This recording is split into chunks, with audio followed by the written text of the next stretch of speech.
Siapa kita? Sahabat LC. Takbir.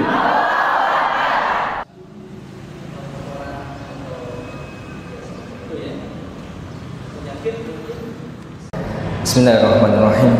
Assalamualaikum warahmatullahi wabarakatuh. Alhamdulillah, salatu wassalamu ala rasulillah wa ala alihi wa sahbihi wa man walah, amma ba'd. Baik teman-teman sahabat LC, bagaimana kabar semuanya? Sehat? Baik? Masya Allah. Ini baik teman-teman dan sahabat yang berbahagia. Alhamdulillah kita bersyukur kepada Allah di hari Ahad hari ini ya, di 9 tanggal berapa sekarang? 9 ya? Betul 9 ya? 9 Juli 2023 ya, kita masuk di Stadium General yang ke-9 juga. Jadi 99723 SG yang ke-9 dari program atau kegiatan LC Tangerang. Tema ataupun judul dari Stadium General 9 ini adalah The Power of Syahadat. Nah ini teman-teman, mungkin di antara teman-teman sebelum hadir ke sini pasti kan penasaran, dan saya yakin teman-teman sudah faham makna daripada judul ataupun tema yang tertera dalam undangan Stadium General. Kira-kira apa nih tema, makna daripada tema The Power of Syahadat? Yang ikhwan dulu, barangkali di antara ikhwan ada yang punya persepsi berbeda gitu. Apa maknanya, Kang? The Power of Syahadat apa? Hah? Pas? Iya.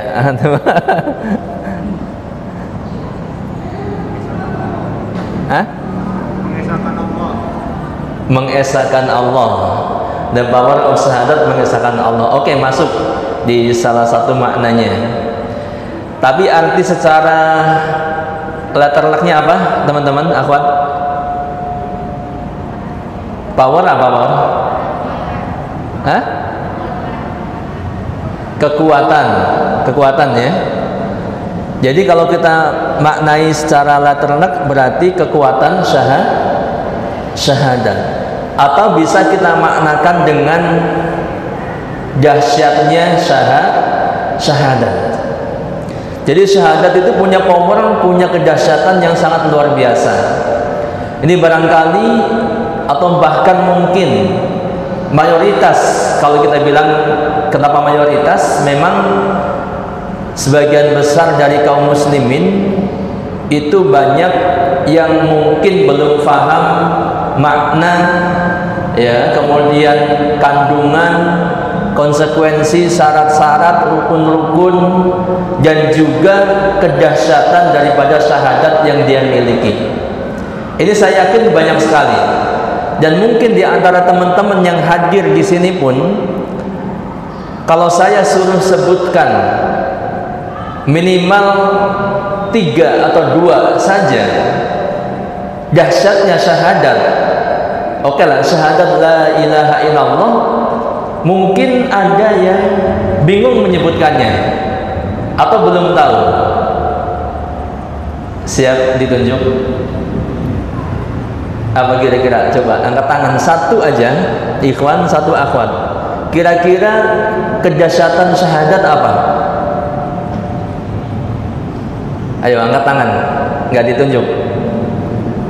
Kalau ikhwan nyerah, akhwat yang banyak nih, beraninya banyakkan keroyokan. Oke, teteh, nggak kedengeran ya.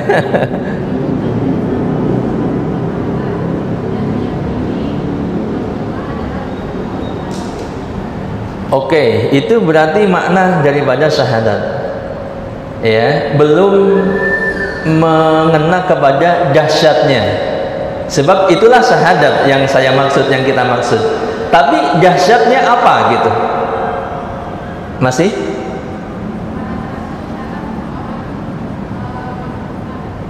Oke, masuk. Salah satu syarat seorang masuk Islam. Ya, betul tidak? Ya, artinya ketika seseorang bersyahadat, dia masuk Islam, itu dia punya kedahsyatan yang sangat luar biasa. Bahkan dikatakan Islam itu menghapus semua dosa-dosa yang telah lalu. Jadi orang kafir yang dahulunya membangkang durhaka kepada Allah, begitu masuk Islam, semua dosa-dosa yang lalu, begitu dia bersyahadat, semua dosa-dosa yang lalu hapus.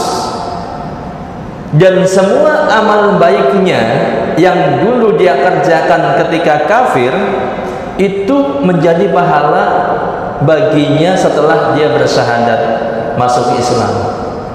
Itu dahsyat nggak? Dahsyat. Yang amalnya sebelumnya, kalau dia masih kafir, tidak pernah dianggap sebagai amal saleh, tidak bermanfaat bagi dirinya, tidak berpahala. Begitu dia bersyahadat masuk Islam, semuanya masuk menjadi pahala dia.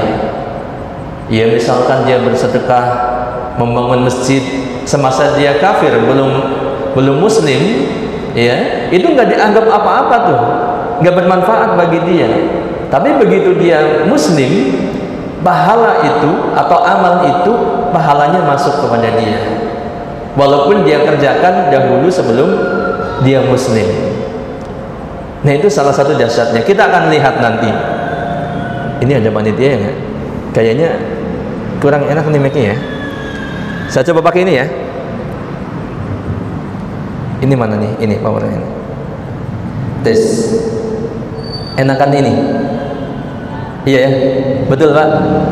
Soalnya ini, makanya tadi saya tanya, ini enak enggak? Ini aja? Oke. Baik, kita akan lihat slide. Gimana nih playnya? Saya lupa lagi. Udah kelihatan belum? Belum ya?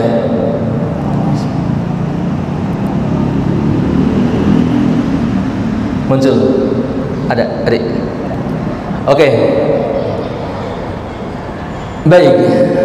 Yang pertama-tama, Islam mempunyai 5 rukun yang harus melekat pada setiap muslim atau muslimah. Ya, yang kita sudah tahu semuanya. Rukun Islam apa saja itu? Kita lihat. Yang pertama adalah syahadat la ilaha illallah Muhammad Rasulullah. Asyhadu an la ilaha illallah wa asyhadu anna Muhammadar Rasulullah. Yang kedua, mendirikan salat. Yang ketiga, menunaikan zakat, kemudian saum di bulan Ramadan, dan yang kelima, haji bila mampu melaksanakannya. Ini rukun Islam. Kita kadang-kadang keliru atau bingung kalau ditanya, ya rukun Islam ada berapa? Apa saja? Kalah kita sama anak SD kita. Kan gitu ya, apalagi ibu-ibu. Lupa rukun Islam, ingatnya apa? Beras di rumah udah mau habis gitu kan. Kemudian macam-macam bayaran anak-anak gitu kan. Tapi begitu datang ke sini ingat lagi. Alhamdulillah, itu satu karunia. Kalau sekarang suruh nyebutin mungkin bisa baca di depan gitu kan. Jadi ini Islam mempunyai rukun. Rukun itu sesuatu yang harus ada pada saat pelaksanaannya. Kalau rukun sholat berarti ketika sholat rukun-rukun itu harus ada. Nah, rukun Islam maka ini harus melekat pada seorang muslim ataupun muslimah. Yang ada 5 ini: syahadat, sholat, zakat, puasa, haji bila mampu. Kan begitu ya? Baik. Nah, itu dalilnya apa? Dalil rukun Islam. Ya, ada beberapa hadis di sini. Ya, saya baca secara singkat. Satu hadis ketika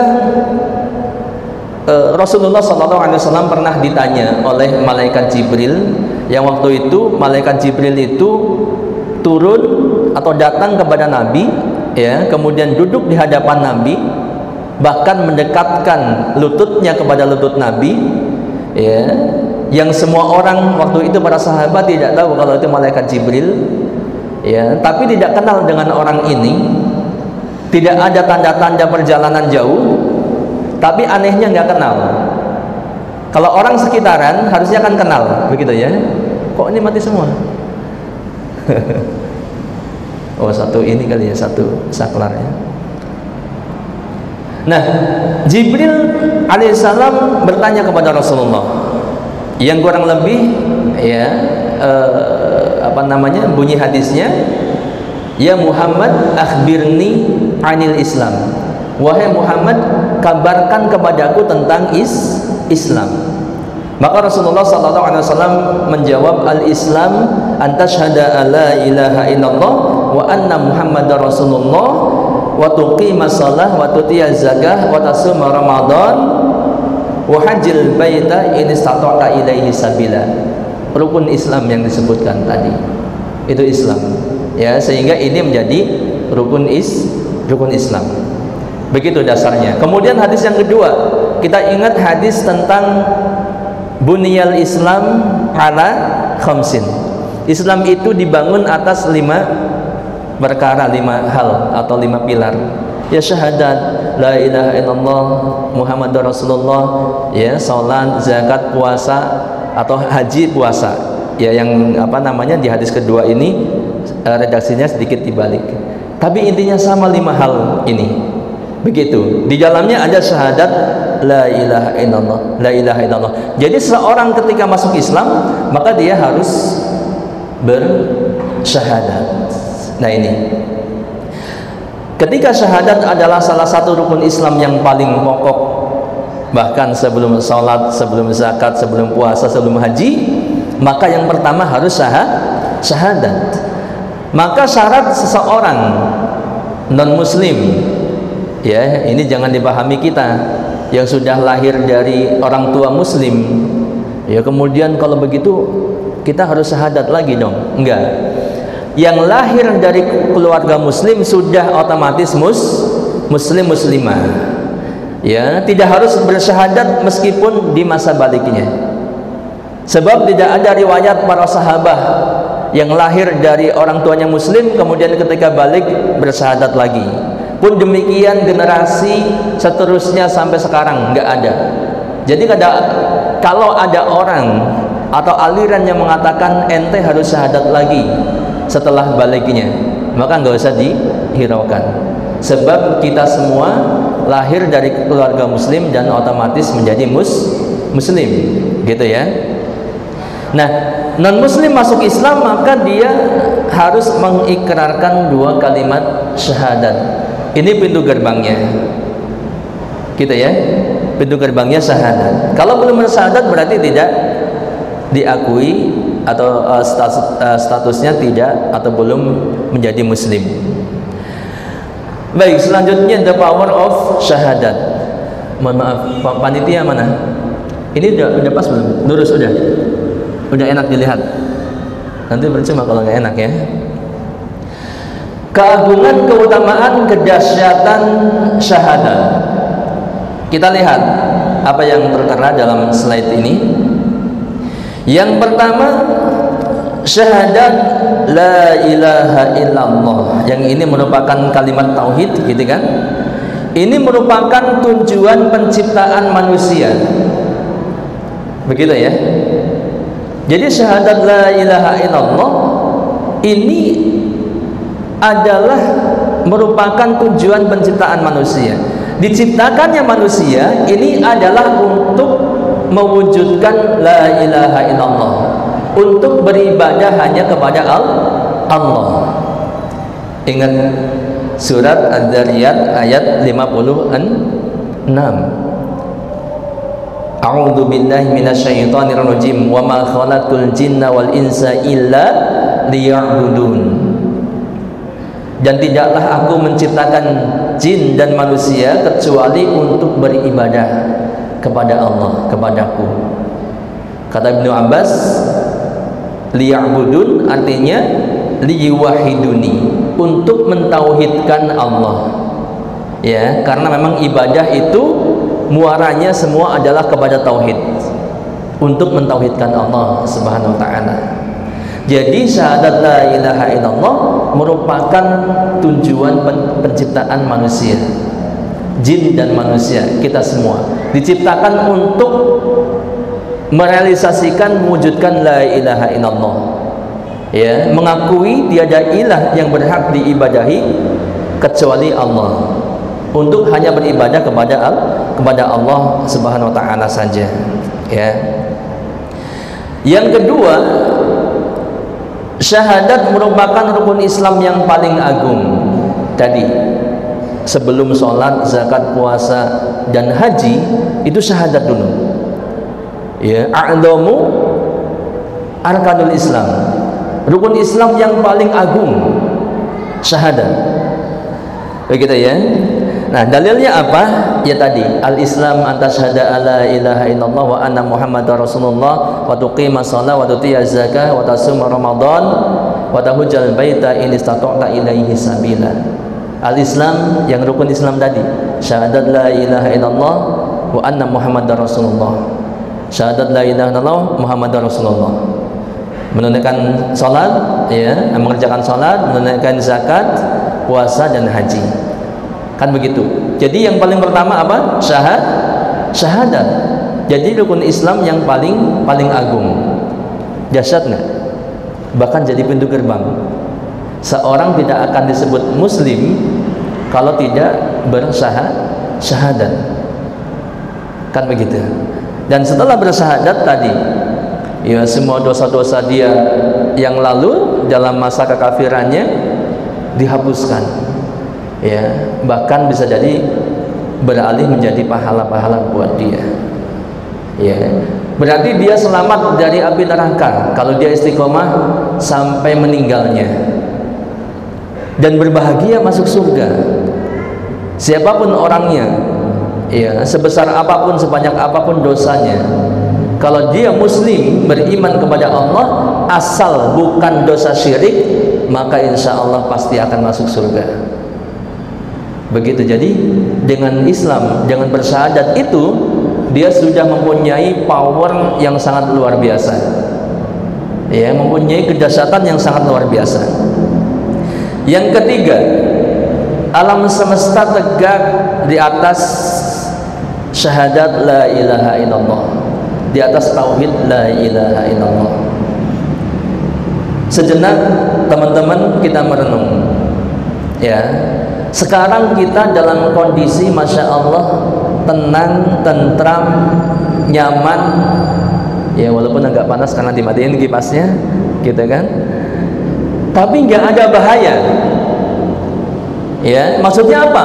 Bumi yang kita pijak, yang kita duduk di atasnya itu eksis, ya, aman, nggak goncang, nggak goyang, nggak hancur, begitu kan?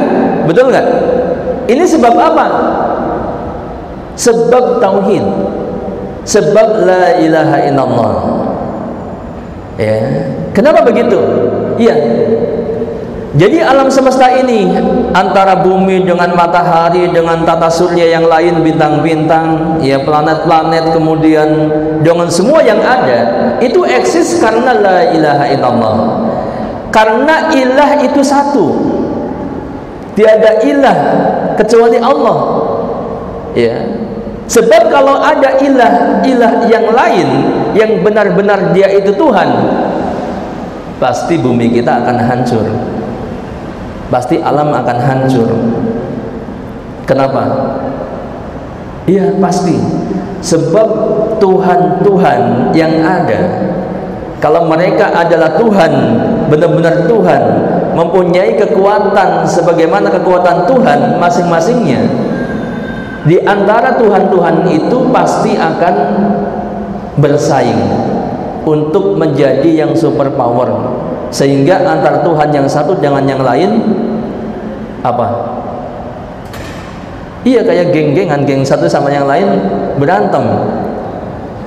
Coba antum teman-teman bayangin, ya, kalau satu kampung dengan kampung yang lain berantem, itu rusak semuanya tuh yang ada di sekitar situ. Gimana dengan Tuhan? Dengan Tuhan, kekuatan Tuhan kemudian bentrok, kira-kira gimana? Ya, kita jadi apa? Kita nggak jadi apa-apa. Belum lagi logika yang lain. kalau ada Tuhan-Tuhan yang lain yang juga mengatur alam semesta selain Allah, ya kita logikakan. Kalau matahari setiap hari itu terbit dari timur ke barat gitu kan, kemudian ada bumi yang katanya berputar juga, ya ada planet-planet yang lain. Pernah Pak melihat gambaran tata surya begitu? Ternyata itu semuanya bergerak ya, betul nggak? Nanti bisa dilihat di YouTube. Coba bayangin kalau ada dua saja Tuhan di alam semesta ini, ya, dia dua Tuhan ini berbeda keinginan. Yang satu pengen matahari berputar dari timur ke barat, yang satunya enggak begitu, ya. Atau yang satunya pengennya bumi jangan begitu, jangan diam gitu, ini aja deh jalannya begini kan, biar kita manusia itu goyang dikit lah, zigzag gitu. Gimana kira-kira bumi ketemu sama matahari? Ya, oke lah, jangan tabrakan dor gitu, ciuman aja pelan-pelan, hangus nggak? Hancur. Ini sekarang nih di Tangerang kalau lagi musim panas, konon katanya kalau misalkan di kita 3 hari saja panasnya itu kayak panas terik di siang hari, jam 1-an katakanlah, panas itu selama 3 hari begitu, nggak ada pagi, nggak ada sore, nggak ada malam, itu rumah-rumah kita udah kebakaran. Pernah ngeliat nggak informasi di mana gitu ya, yang panasnya sampai sekian puluh derajat gitu kan, sampai pohon kurma aja kebakar, ya. Kemudian aspal itu meleleh, apa ya, meleleh gitu kan, ban mobil kena aspal meleleh. Yang itu mungkin baru sehari doang panas di siang hari. Ini alhamdulillah ada pagi nggak panas, adem, ya, menjelang siang panasan dikit, siang panas banget, oke, tapi terus sore malam adem. Coba kalau siang terus 3 hari aja, ya mungkin bakal hancur ya rumah-rumah kita, kebakaran hutan di mana-mana, kebakaran rumah dan sebagainya. Begitu. Nah ini, jadi alam semesta itu eksis karena la ilaha illallah. Ini sebagian dari syahadat la ilaha illallah. Itu dahsyat nggak? Dahsyat sekali, luar biasa. Kita lihat ya teman-teman, ya ikhwan dan akhwat, bisa dicatat dalam surat Al-Anbiya ayat 22. Nanti bisa dibuka lagi. Allah berfirman, "Lau kana fihi ma alihatun illallah la fasadata. Fasubhanallah rabbil arsy amma yasifun."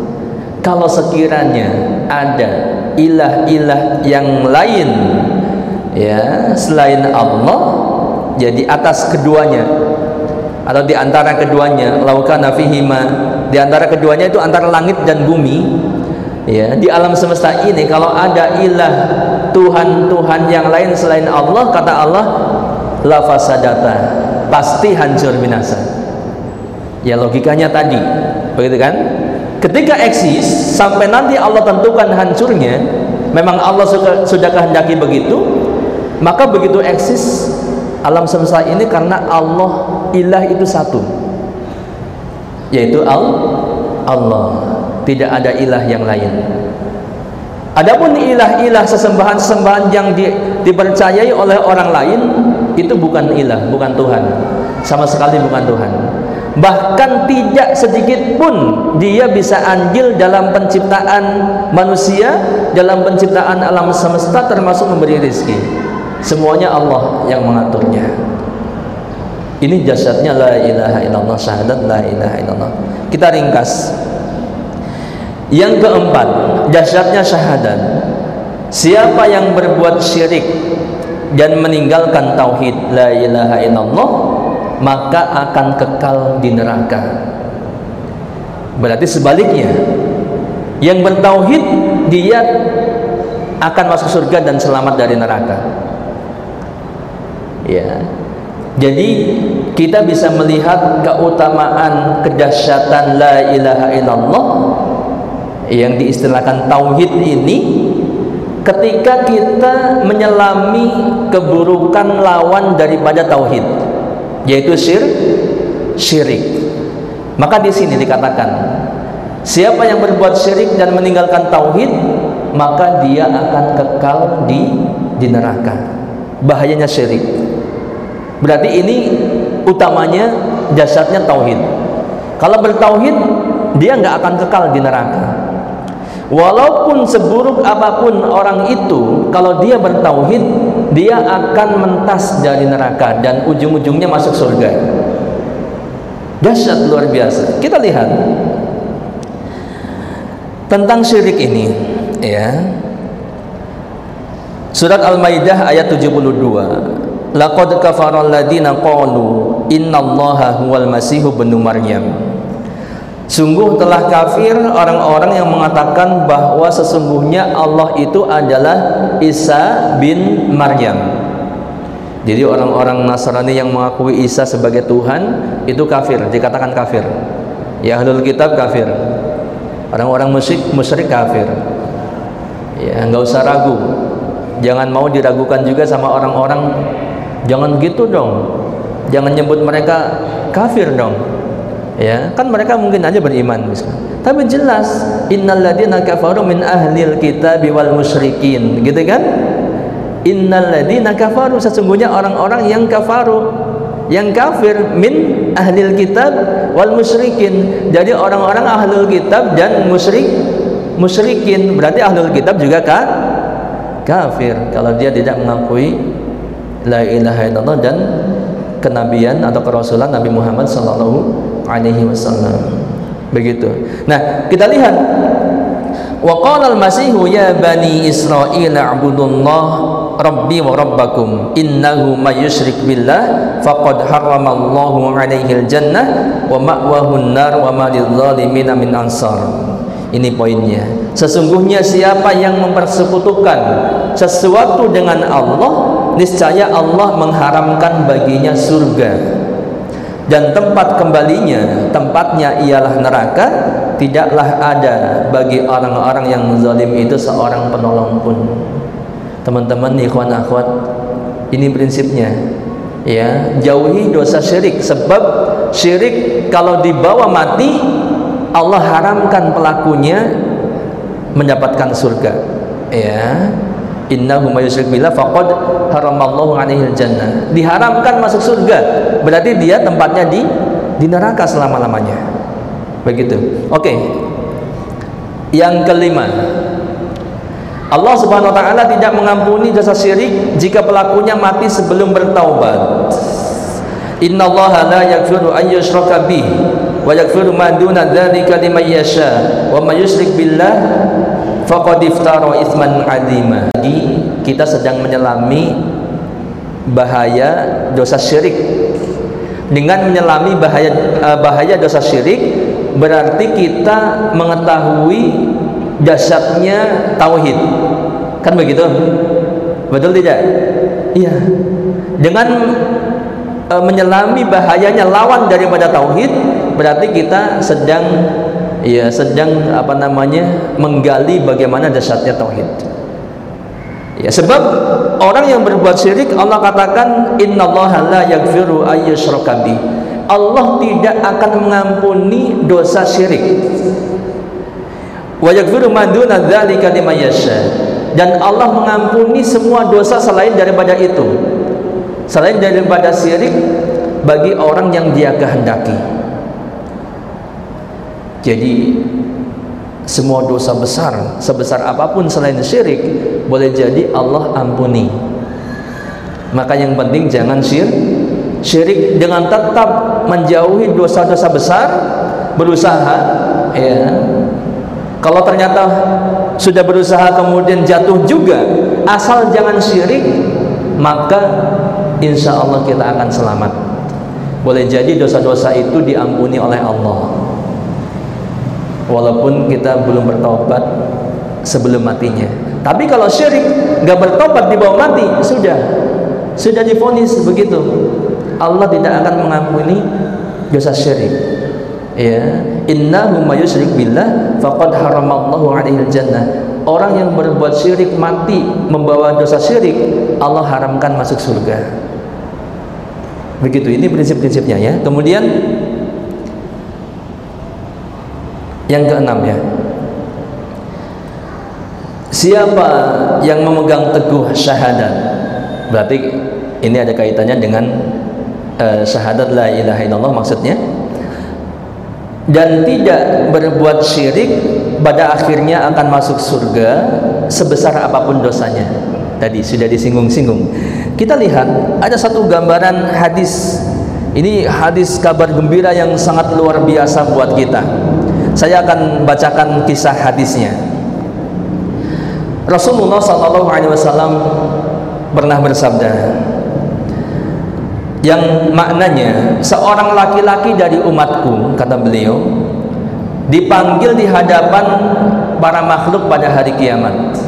Ini mungkin di hari pengadilan, dipanggil di hadapan makhluk-makhluk yang lain pada hari kiamat. Kemudian ditampakkan kepadanya 99 lembar catatan amal perbuatan, yang itu isinya durhaka semua, dosa semua. Ditampakkan kepada orang ini 99 lembar catatan amal perbuatan dia, yang setiap lembarnya itu sejauh mata memandang. Kalau kita di tempat yang lapang, katakanlah di pesawahan ya, atau di lapangan udara misalkan ya, lapangan kapal terbang gitu, kita memandang itu jauh banget sampai ke sana kelihatan, walaupun cuma titik misalkan. Ada gedung kelihatan titik, itu gedung, itu bangunan, itu orang. 99 lembar catatan yang setiap catatannya itu sejauh mata memandang. Ini perbuatan dosa-dosa semua. Ya, kemudian dikatakan kepadanya, apakah engkau mengingkari ini? Si hamba itu ditanya, ya, ini benar nggak punya kamu? Kalau kita bahasakan, ini benar kamu berbuat ini, sampai 99 lembar catatan, yang catatan itu panjang banget, penuh. Ya, kemudian apa kata hamba itu? Dia berkata, kan tadi ditanyakan, apakah kamu mengingkari ini? Dia menjawab, tidak wahai Rabb. Enggak, saya enggak mengingkari. Iya, itu perbuatan saya. Ya, dengan takut dia kan. Lalu dikatakan, apakah engkau memiliki sesuatu kebaikan? Ditanyakan lagi kepada orang ini, kamu punya enggak kebaikan? Ya, maka laki-laki itu pun menjawab dengan tertunduk karena haibah keagungan Allah Subhanahu wa taala. Dia mengatakan sambil lesu tunduk, enggak punya ya Allah. Aku enggak punya kebaikan sama sekali. Waktu hidupnya aku benar-benar semua waktu umur yang aku miliki aku habiskan untuk perbuatan dosa, poya-poya, sia-sia dan seterusnya. Ya, kalau kita bahasakan begitu. Kemudian maka dikatakan lagi kepadanya, tidak demikian. Ya, ini kalau nggak salah Allah yang mengatakan tidak demikian. Enggak. Maksudnya kamu masih punya kebaikan. Ya, karena engkau masih memiliki kebaikan di sisi kami dan kamu tidak akan dizalimi. Apa kebaikan itu? Yang orang ini pun nggak sadar kalau itu adalah kebaikan yang sangat dahsyat, luar biasa. Orang ini nggak sadar, yang punya catatan amal perbuatan yang 99 lembar semuanya keburukan, dia mengatakan aku nggak punya kebaikan sama sekali. Tapi Allah katakan nggak demikian. Ya. Kemudian dikeluarkan untuknya sebuah bitokoh. Bitokoh itu semacam kartu nama. Yang kartu amal atau kartu nama, seperti kartu nama gitu ya, kartu lah gitu. Yang di dalamnya ini terdapat kesaksian asyhadu alla ilaha illallah wa asyhadu anna muhammadar rasulullah. Dikeluarkan, ini kamu punya ini, syahadat. Ya, maka orang itu kemudian berkata, wahai Rabb, apakah arti bitokoh ini? Ya Rabb, ini apa gitu? Kartu ini apa gitu? Yang isinya asyhadu alla ilaha illallah wa asyhadu anna muhammadar rasulullah. Maka dikatakan kepada orang ini, kamu pada hari ini tidak akan dizalimi. Tenang, walaupun dosa kamu banyak sekali, kamu hari ini tidak akan dizalimi. Kemudian 99 lembar catatan yang tadi berisi keburukan itu ditaruh di satu timbangan, ya, kemudian bitokoh itu ditaruh di timbangan yang lain, maka ternyata bitokoh ini lebih berat. Jadi bitokoh ini dahsyatnya, asyhadu alla ilaha illallah wa asyhadu anna muhammadar rasulullah, dia lebih berat daripada dosa-dosa yang banyak sekali. Ini kira-kira dahsyat nggak? Luar biasa ini teman-teman, ya. Makanya kita bersyukur kepada Allah. Beruntung banget kita itu sebagai seorang muslimah. Cuman belum selesai sampai di sini, ya. Nanti kita akan lihat setelah bagaimana kedahsyatan, keagungan, kedahsyatan atau power daripada syahadat ini, masih ada lanjutannya, bagaimana supaya syahadat kita bermanfaat untuk kita. Ya, seperti tadi ditimbang dengan semua dosa-dosa kita, syahadat kita lebih besar. Ini harus ada syarat dan rukun-rukunnya. Yang ini harus kita ketahui. Baik, masih the power of syahadat yang ketujuh, tauhid merupakan sebab utama terhapusnya dosa-dosa. Dosa-dosa dihapuskan, teman-teman. 7 ya.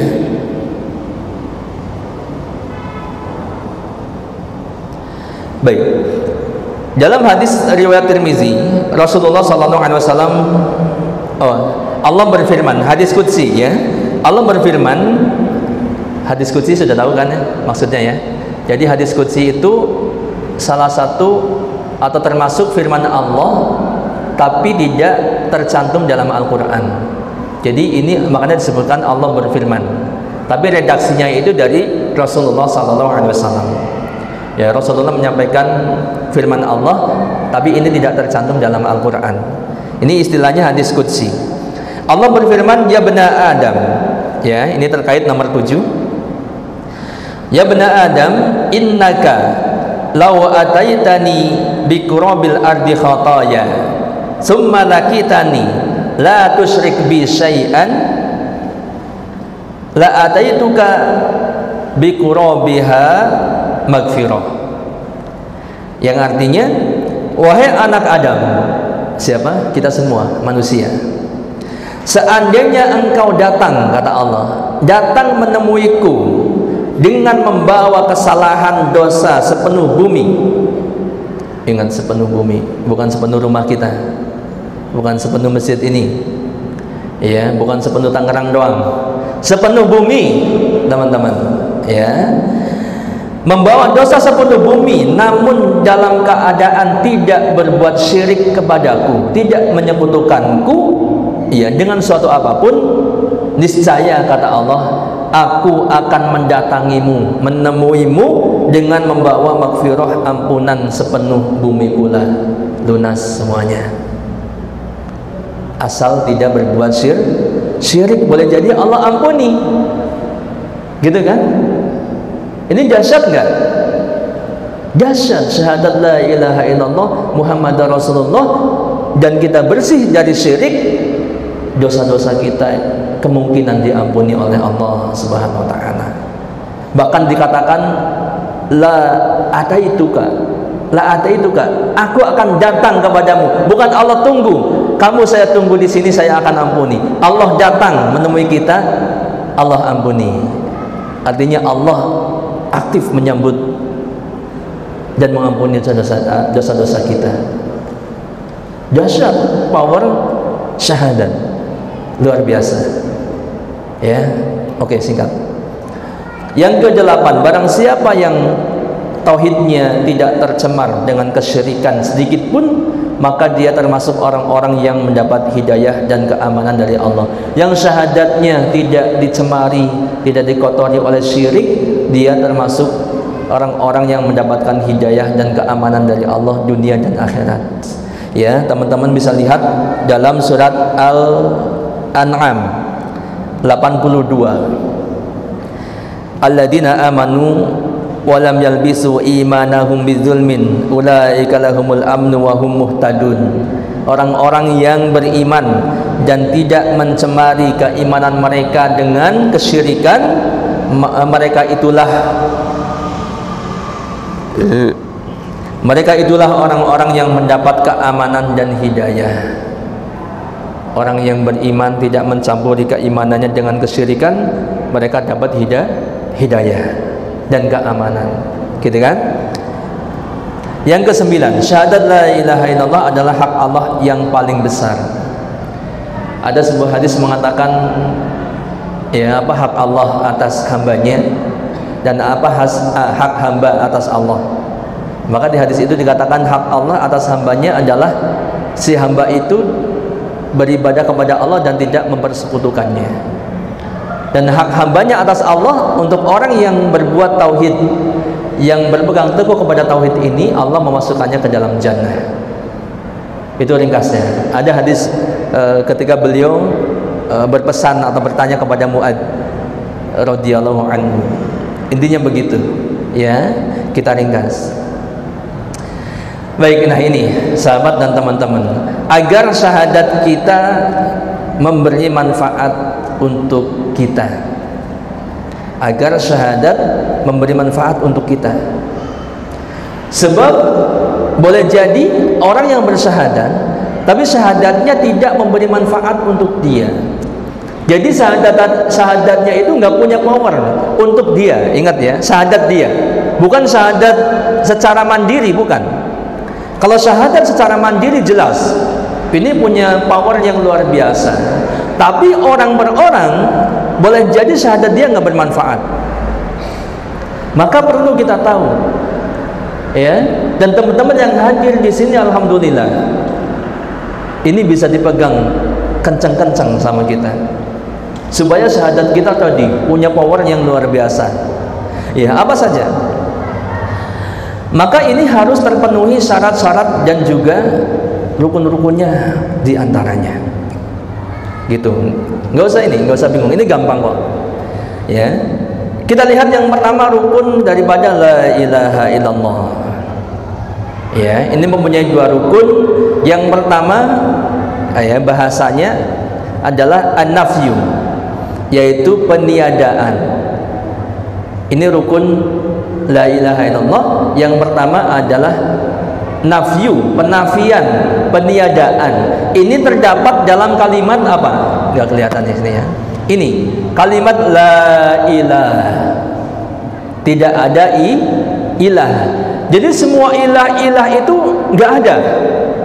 Pokoknya enggak ada ilah, enggak ada Tuhan. Ya, makanya enggak boleh selesai sampai di sini doang, gitu kan? Maka rukun yang kedua adalah al-isbat. Apa al-isbat? Penetapan. Ya, di rukun pertama semua ilah ditiadakan, pokoknya nggak ada ilah, nggak ada Tuhan, nggak ada. Ya, pokoknya nggak ada. Dan rukun yang kedua al-isbat illallah. Tiada Tuhan, tiada ilah yang berhak diibadahi kecuali Allah. Dua rukun ini harus ada pada kalimat la ilaha illallah. Gampang kan? Gampang. Tapi hati-hati. Ya. Pegangannya itu harus kuat. Jangan sampai diuji sedikit dengan usaha yang mulai goyang. Nah, la ilaha illallahnya hati-hati. Enggak, Pak Ustaz, saya datang ke orang pintar, Ustaz juga loh, gitu. Tapi ternyata Ustaz yang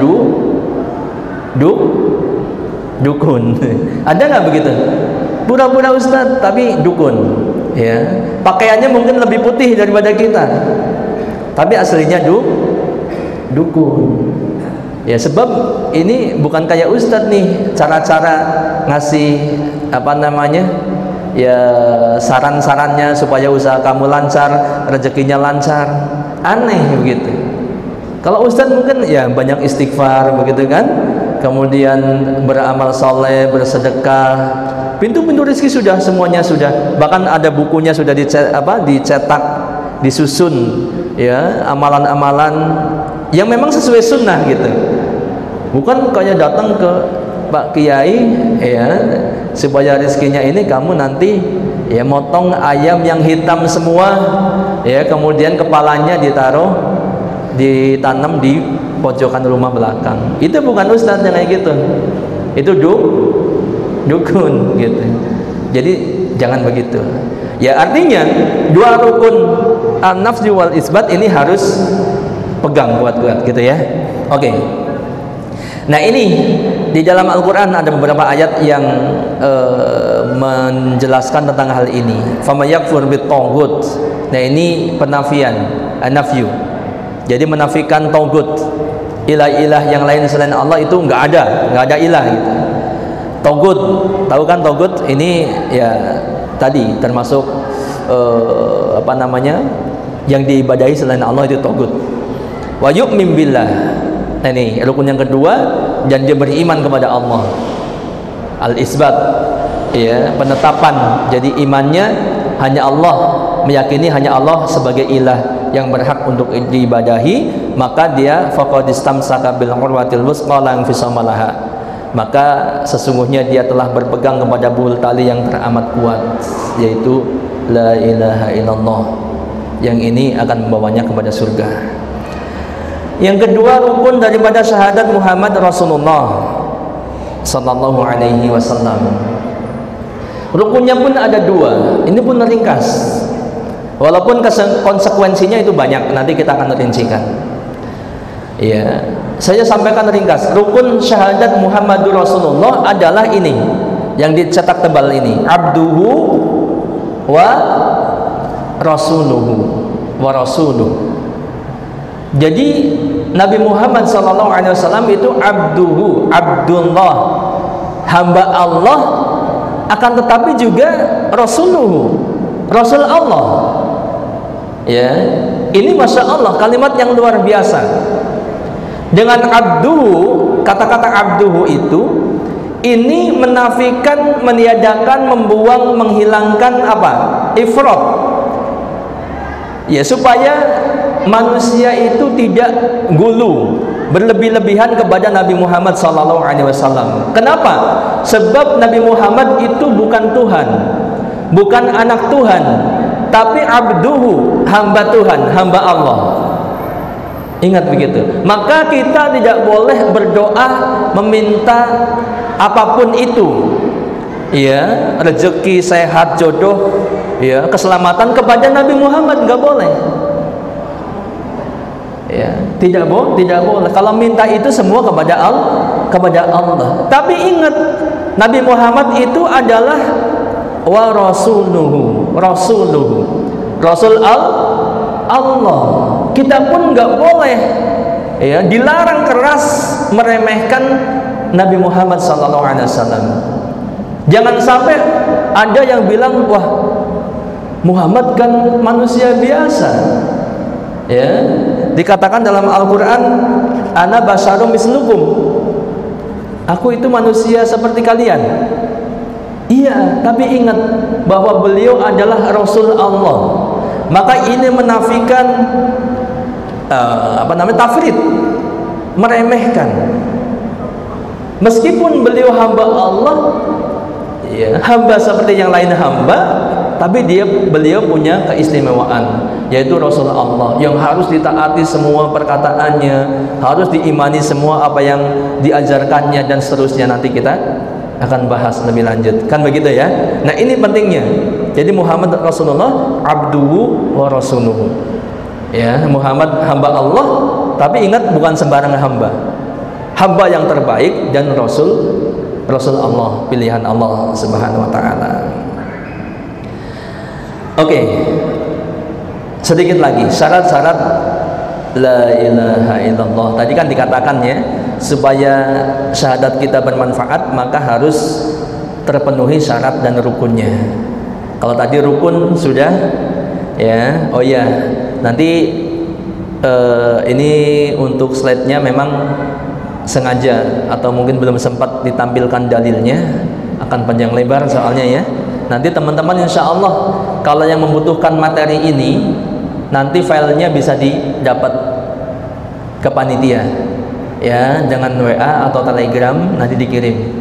Tinggal nanti kalau kemarin sudah daftar, berarti tinggal chat WA, ya, pengen materi yang kemarin, insya Allah di sini sedikit agak lengkap gitu, ya. Kalau di PowerPoint kan cuman poin-poinnya doang gitu.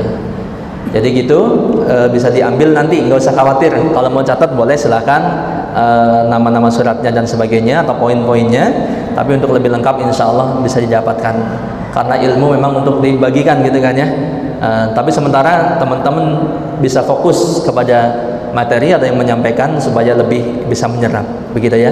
Ini untuk sementara di sesi yang pertama. Insya Allah kita nanti akan lanjut di sesi yang kedua, sebagian daripada poin-poin syarat-syarat la ilaha illallah dan konsekuensi daripada syahadat Muhammadur Rasulullah, supaya syahadat kita punya power.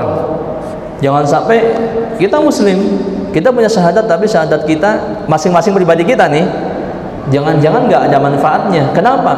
Syahadat ente kosong, ya, kosong, nggak ada bobotnya sama sekali. Bahkan malah dirusak, dicemari dengan syirik. Coba bayangkan, kan bahaya sekali. Itulah pentingnya kenapa teman-teman harus hadir di kajian LC.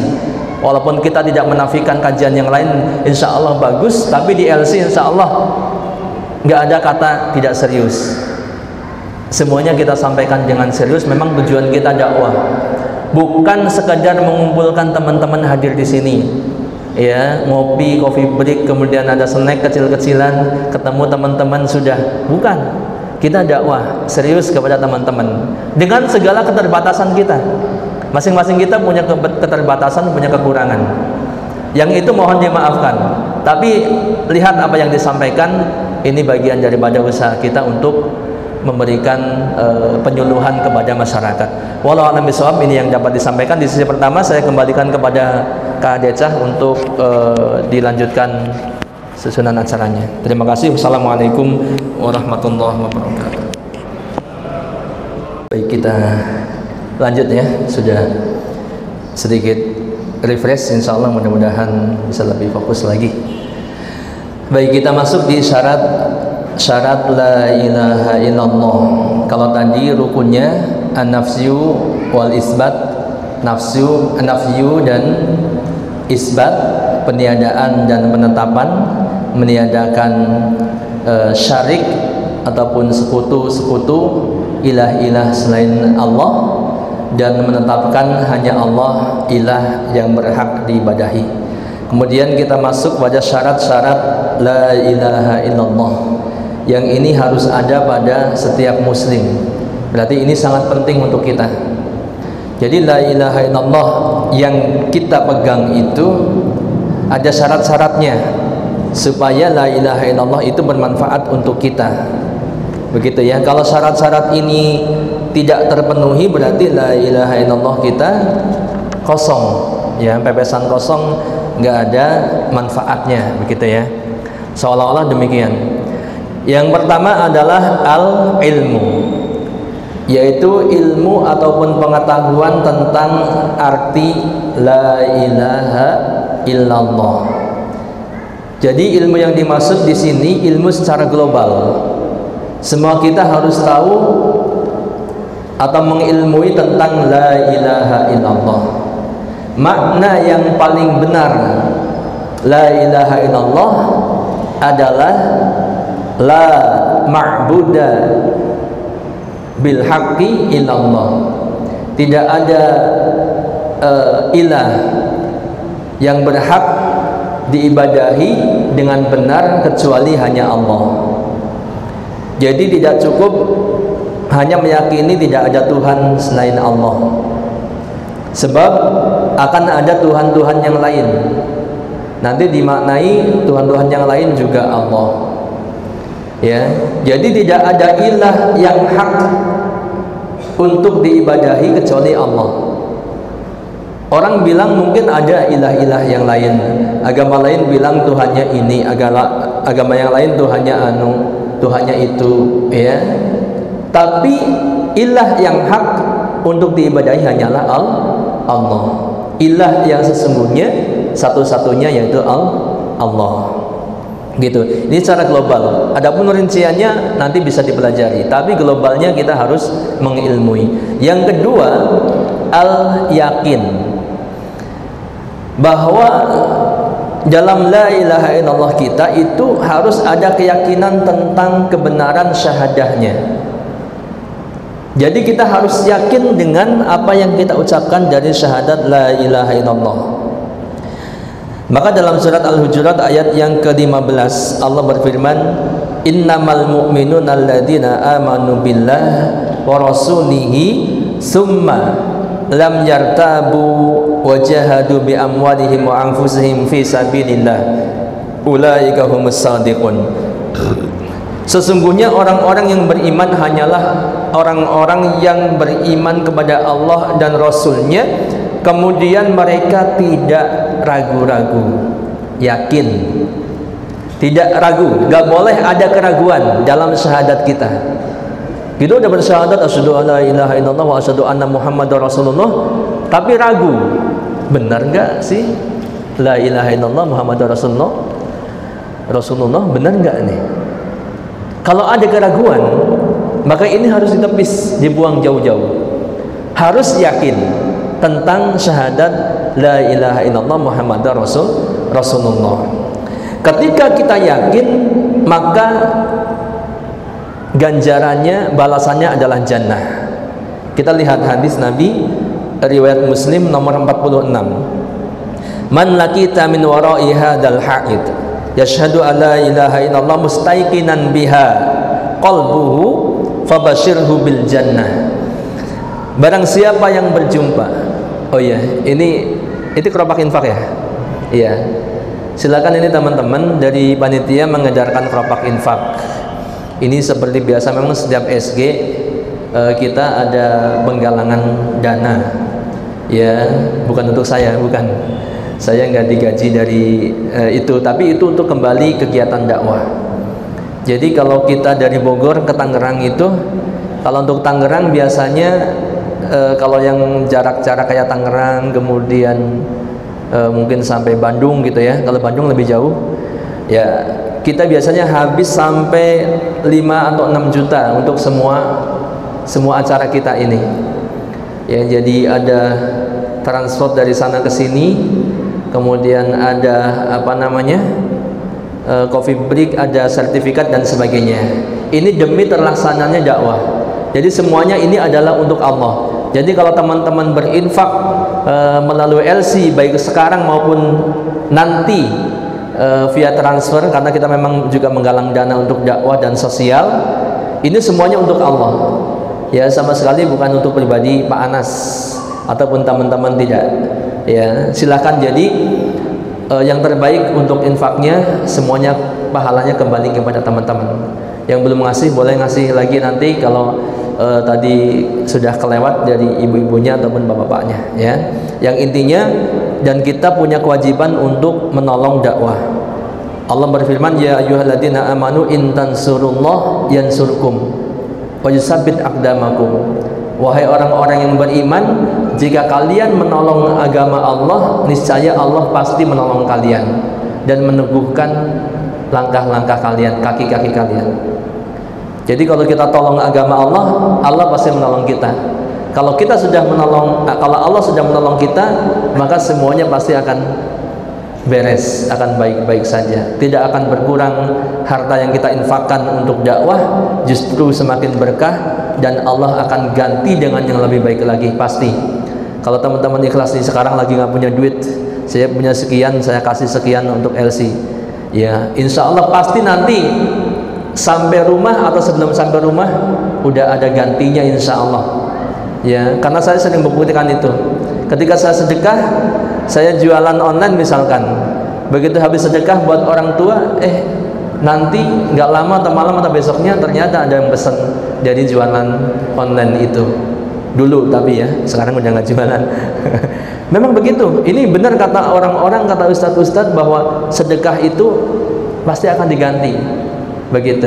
Maka ketika teman-teman infak, pasti akan diganti. Dan Rasulullah katakan, mana qasat shadaqatun min malin. Sedekah itu tidak akan mengurangi harta. Ya, yang ada malah bertambah terus.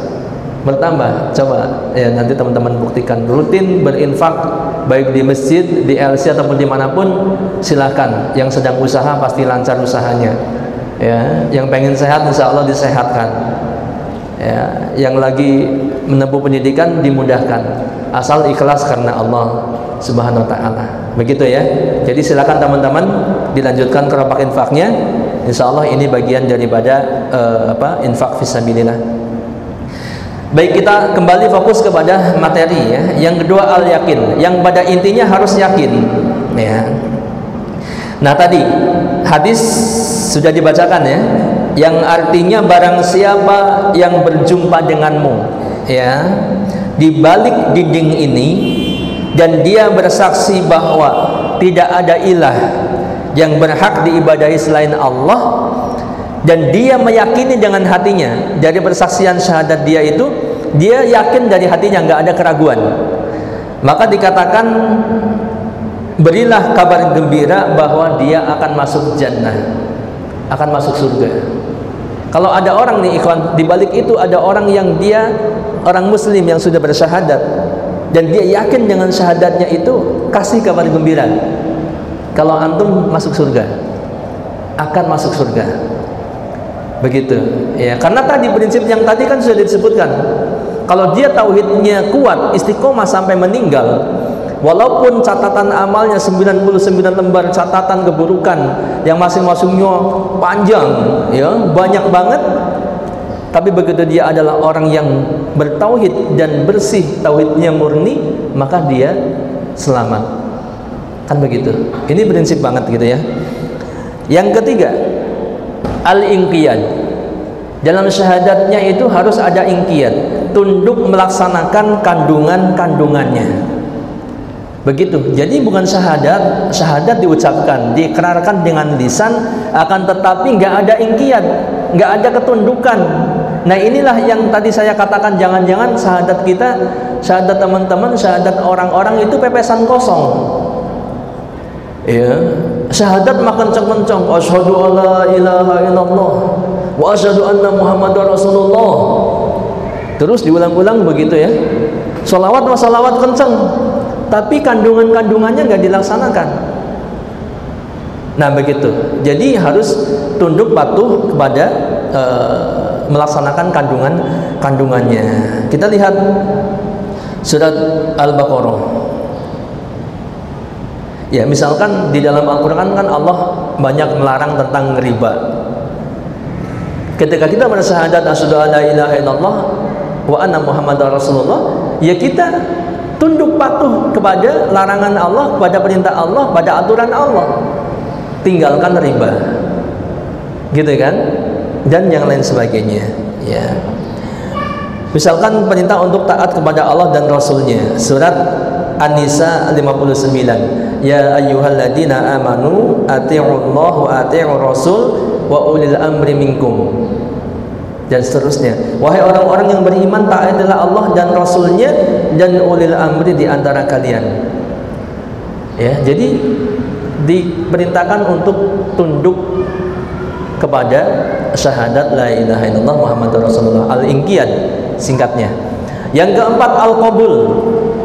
Dalam syahadat itu harus ada qabul, bukan ijab qabul ya, tapi al-qabul, menerima, tidak menolak kandungan-kandungannya ataupun sebagian kandungannya ya. Jadi menerima kandungan-kandungan syahadat la ilaha illallah. Tadi maknanya sudah disampaikan, tidak ada ilah yang berhak diibadahi selain Allah, sehingga kita menafikan, membuang semua ilah-ilah yang lain. Ya, ketika kita berdoa hanya kepada Allah, bukan kepada yang lain. Ketika kita minta rezeki hanya kepada Allah, bukan kepada orang pintar. Ketika kita minta keselamatan, kita jodoh dan sebagainya, hanya kepada Allah, bukan kepada cincin yang ada di jari-jari kita, bukan kepada wafak yang ada di dompet-dompet kita. Buang semua itu jauh-jauh, minta semuanya kepada Allah ya. Nah, qabul, menerima ya, tidak menolak walaupun sebagiannya ya. Kan kita lihat, kita ingat surat Al-Baqarah 85, afatu'minuna bi ba'dil kitab wa takfuruna bi ba'd fama jazaa'u may yaf'al dzalika minkum illa khizyun fil hayatid dunya wa yaumal qiyamati yuradduna ila asyadil 'adzab wa mallahu bighafilin 'amma ta'malun. Apakah kalian, ini Allah mempertanyakan kepada hamba-hambanya, kalau kalian begini berarti kalian salah total ya, karena dijawab langsung di rangkaian ayat kalimat berikutnya. Apakah kalian beriman kepada sebagian dari Alkitab? Di sini maksudnya adalah Taurat, ya. Ini menyinggung kaum sebelum kita. Dan ingkar terhadap sebagian yang lain. Gitu. Jadi apakah kalian, kalau kita misalkan kita sambungkan dengan Al-Quran, apakah kalian beriman kepada sebagian ayat Al-Quran kemudian mengingkari sebagian yang lain, misalkan begitu ya. Kata Allah, tiadalah balasan bagi orang yang berbuat demikian, yang menerima sebagian, memilah-milih sebagian yang sesuai dengan seleranya dia ambil, yang lain dibuang, melainkan kenistaan dalam kehidupan dunia, dan pada hari kiamat mereka dikembalikan kepada siksa yang sangat berat. Allah tidak lengah dari apa yang kalian perbuat. Jadi ketika kita bersyahadat harus menerima semua kandungannya, tidak boleh menolak walaupun sebagiannya. Begitu. Maka dikatakan ya ayyuhalladzina amanu dukhulu fisilmi kafah. Kan begitu ya. Nah ini. Kemudian yang kelima, al-ikhlas.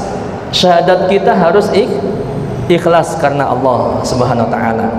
Bukan mengucapkan la ilaha illallah atau bersyahadat tapi ada maksud dan tujuan yang lain. Bukan ikhlas semata-mata karena Allah Subhanahu wa taala. Ya, kalau mau dicontohkan mungkin banyak. Ada orang yang bersyahadat mungkin karena ya pengen menikahi akhwat gitu misalkan. Syahadat setelah itu pleng, nggak pernah konsekuensi daripada syahadat, kandungannya nggak pernah dijalankan. Misal syahadat ada maksudnya, ya, atau mengucapkan la ilaha illallah ada maksud yang bukan karena Allah Subhanahu wa taala semata. Sehingga dikatakan wa ma umiru illa liya'budullaha mukhlishina lahud-din hunafa.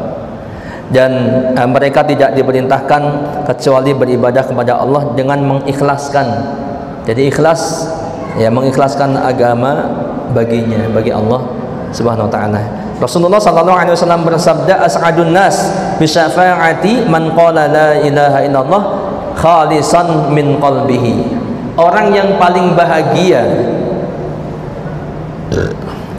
orang yang paling berbahagia dengan syafaatku adalah orang yang mengucapkan la ilaha illallah dengan tulus ikhlas dari hatinya.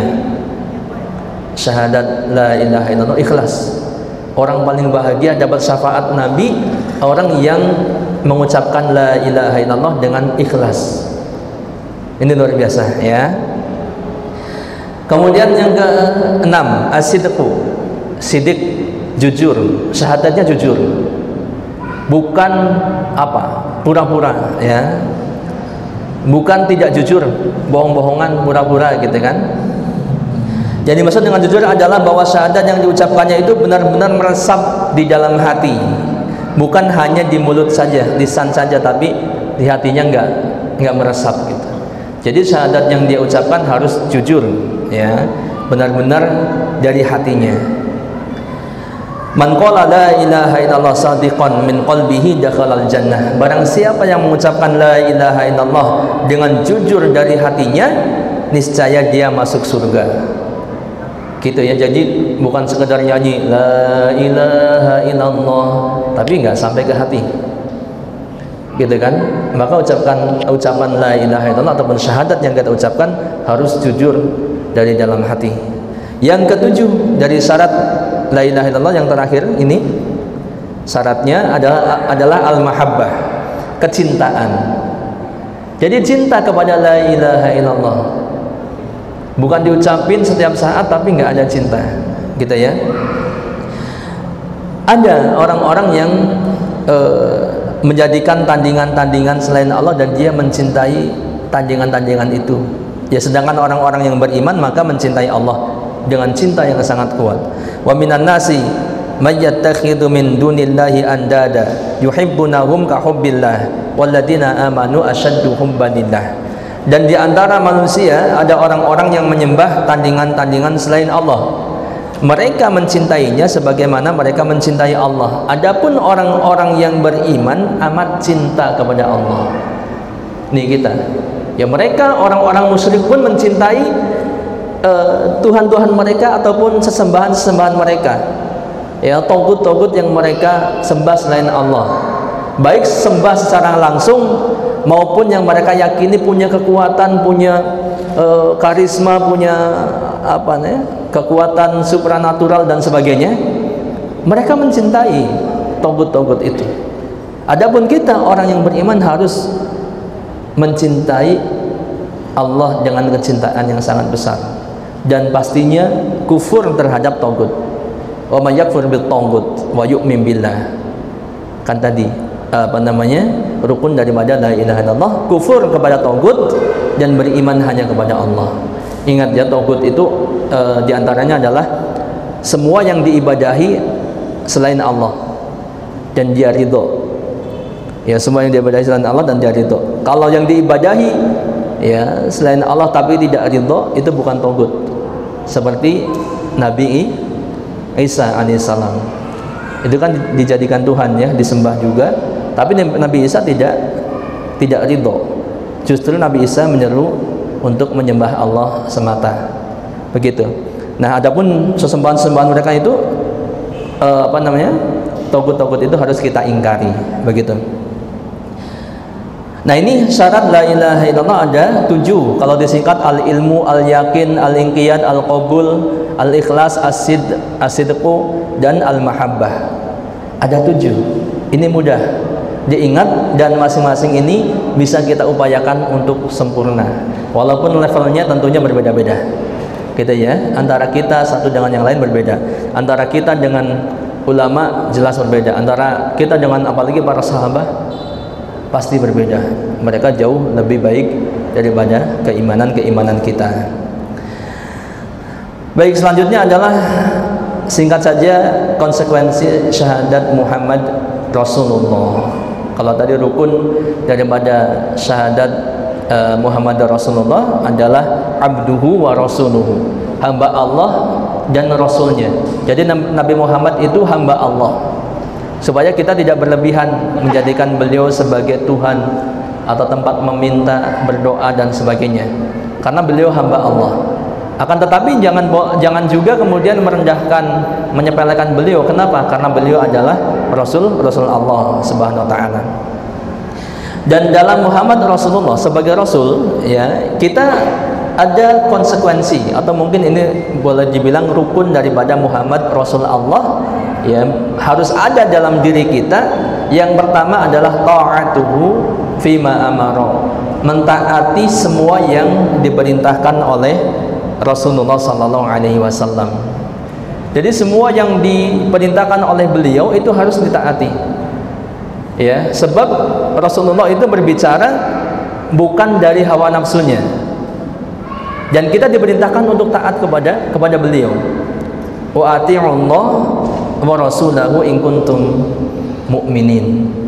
Taatilah Allah dan Rasulnya jika kalian orang-orang yang beriman. Dan ayat-ayat yang serupa dengan ini banyak sekali. Ya, ati'ullah wa ati'ur rasul wa ulil amri minkum, tadi sudah disebutkan. Gitu kan? Kemudian surat Al-Anfal ayat 20, ya ayyuhalladzina amanu ati'ullaha wa rasulahu wa la tawallaw anhu wa antum tasma'un. Wahai orang-orang yang beriman, taatilah Allah dan Rasulnya dan janganlah kalian berpaling daripadanya sedang kalian mendengar perintah-perintahnya. Dan seterusnya. Ini yang pertama, ta'atuhu fima amara. Jadi mentaati semua yang beliau perintahkan. Tidak boleh mendustakan. Kalau mendustakan berarti sudah kufur. Mendustakan perintah Rasulullah, ya, misalkan Rasulullah memerintahkan untuk melaksanakan salat, mudahnya ya, kok kita dustakan perintah itu, ya berarti kita kufur terhadap hal tersebut, ya.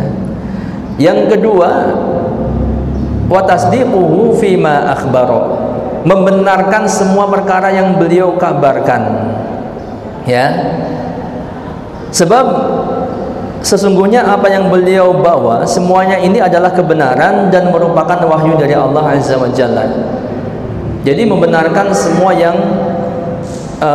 perkara yang beliau kabarkan, semuanya, ya, termasuk hal-hal yang akan datang seperti, ya, hari kiamat atau tanda-tandanya, kemudian alam kubur, alam barzah, alam akhirat, gitu kan. Ketika ini datang dari Nabi dan jelas hadisnya sahih, maka wajib untuk dibenarkan, diterima dan dibenarkan. Contoh mudah misalkan hadis tentang, ini masih di kehidupan dunia, tentang lalat yang masuk ke dalam air gelas, ada airnya misalkan. Rasulullah katakan jangan dibuang airnya, ya, tapi celupin sekalian lalatnya itu ke dalam celup, buang lalatnya kemudian diminum. Jangan diminum sama lalatnya. Diminum. Loh, kok gitu ya? Itu kan kalau kita melihat sekilas, kan bukannya lalat itu banyak kotorannya gitu.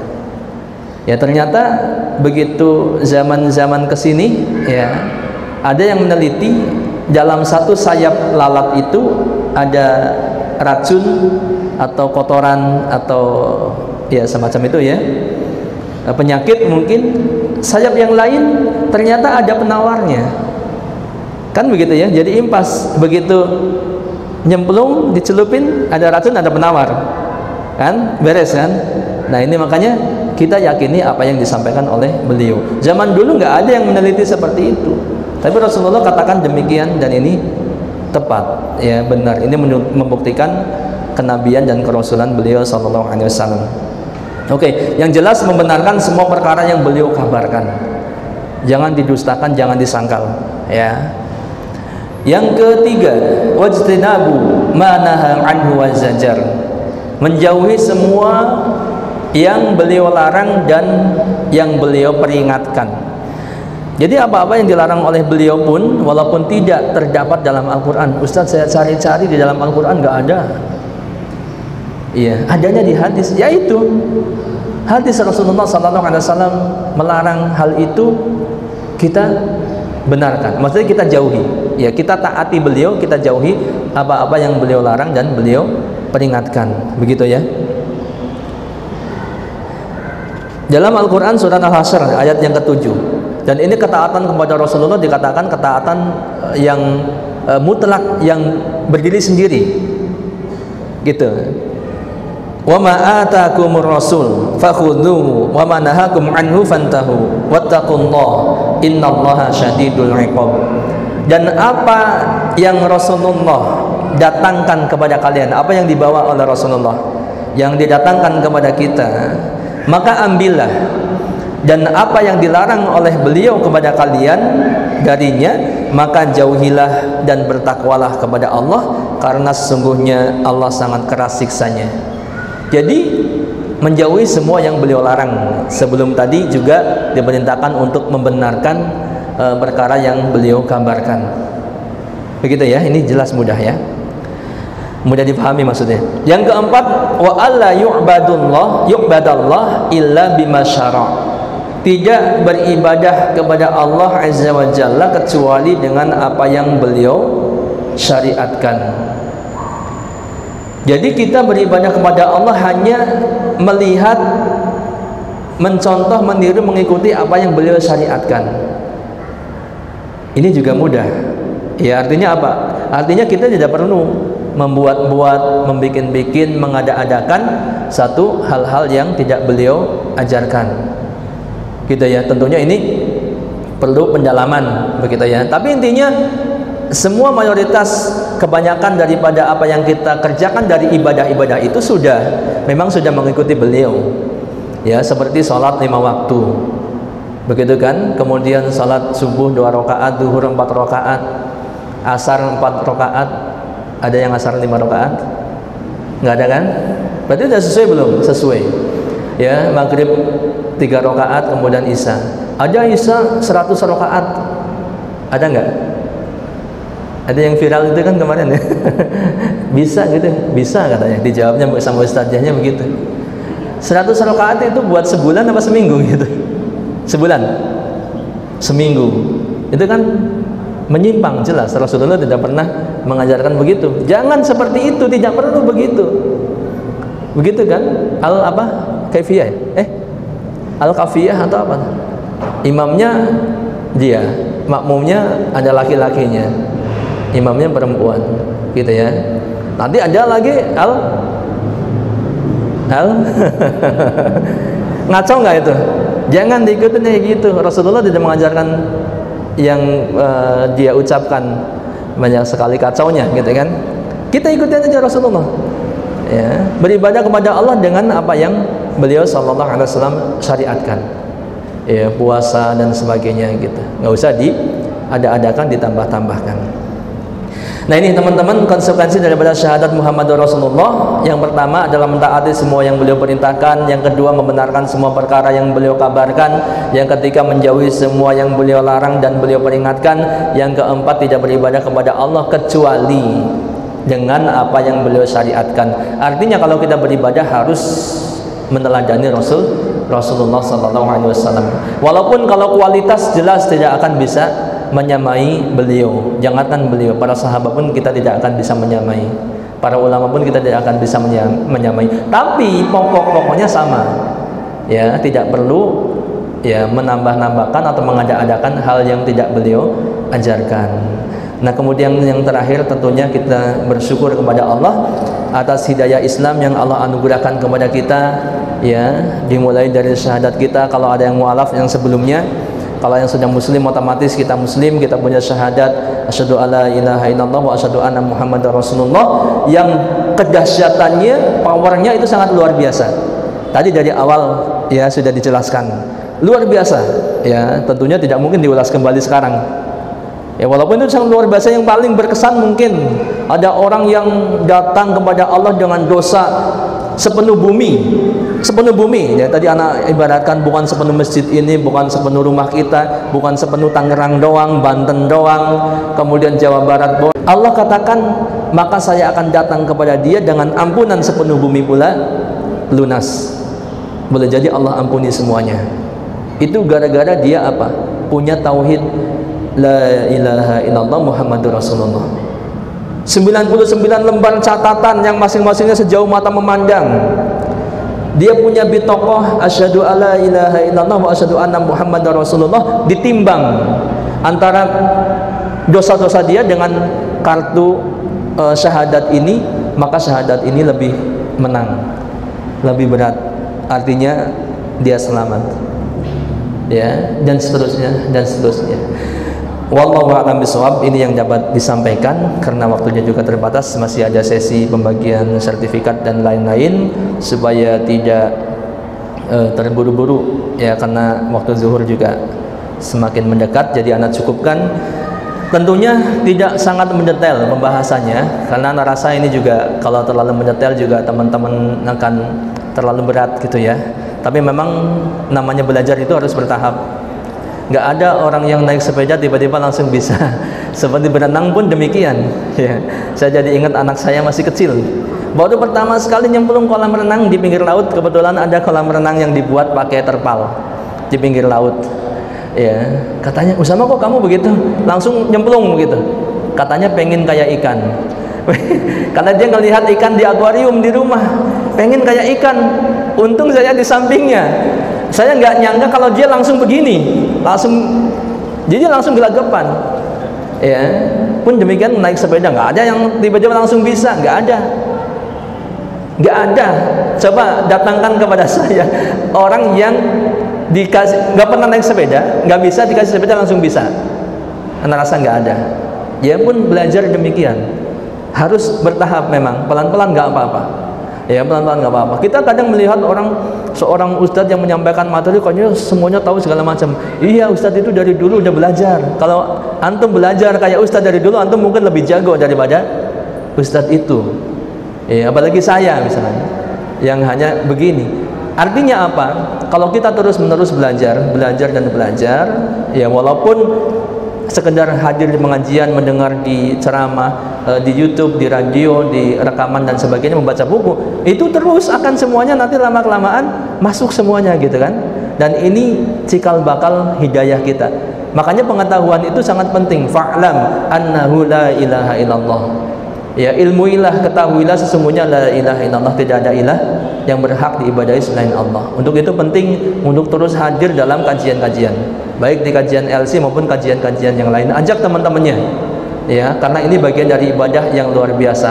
Datangnya kita dari duduk di sini sampai terakhir beribadah itu kita dalam keadaan ibadah. Makanya para ulama mengatakan ibadah yang paling bagus diantaranya adalah menuntut ilmu. Dia lama ibadahnya dari jam 9 sampai sekarang jam 11 katakanlah, ya, atau dari jam berapa tadi, setengah 9 ya. Sanggup nggak sholat dari setengah 9 sampai jam 11? Ada yang pernah nggak begitu? Nggak pernah kan? Itu jangan disangka ibadah thalabul ilmi itu ibadah yang nggak ada apa-apanya gitu.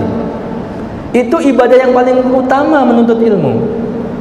Sebab dengan ilmu itu kita bisa ibadah yang lain, ya. Sebab ibadah tanpa ilmu pasti tersesat. Nah, untuk itu penting sekali, ya. Makanya para ulama itu sangat menekankan, dan Rasulullah sudah banyak sekali memberi motivasi tentang bagaimana dahsyatnya keutamaan thalabul ilmi. Man salaka thariqan yaltamisu fihi ilman sahalallahu lahu bihi thariqan ilal jannah. Barang siapa yang menempuh jalan untuk menuntut ilmu, Allah akan mudahkan baginya jalan menuju surga. Ya, wa qul rabbi zidni ilma. Sampai Rasulullah diperintahkan rabbi zidni ilma. Allah yang mengajarkan doa kepada Rasulullah, tambahkan kepadaku ilmu. Para ulama mengatakan ini cukup untuk menjadi dalil petunjuk tentang keutamaan ilmu. Dan masih banyak lagi semuanya gitu ya. Nah, untuk itu teman-teman, alhamdulillah kami mengucapkan jazakumullah khairan katsira sudah hadir di kegiatan LC khususnya Tangerang ini ya. Insya Allah kita akan ketemu lagi di pertemuan yang berikutnya. Untuk itu saya cukupkan. Wallahu a'lam bishawab. Saya kembalikan kepada Kak Deca untuk dilanjutkan acaranya atau selesaikan. Subhanallahumma wa bihamdika asyhadu an la ilaha illa anta astaghfiruka wa atubu ilaik. Wassalamualaikum warahmatullahi wabarakatuh.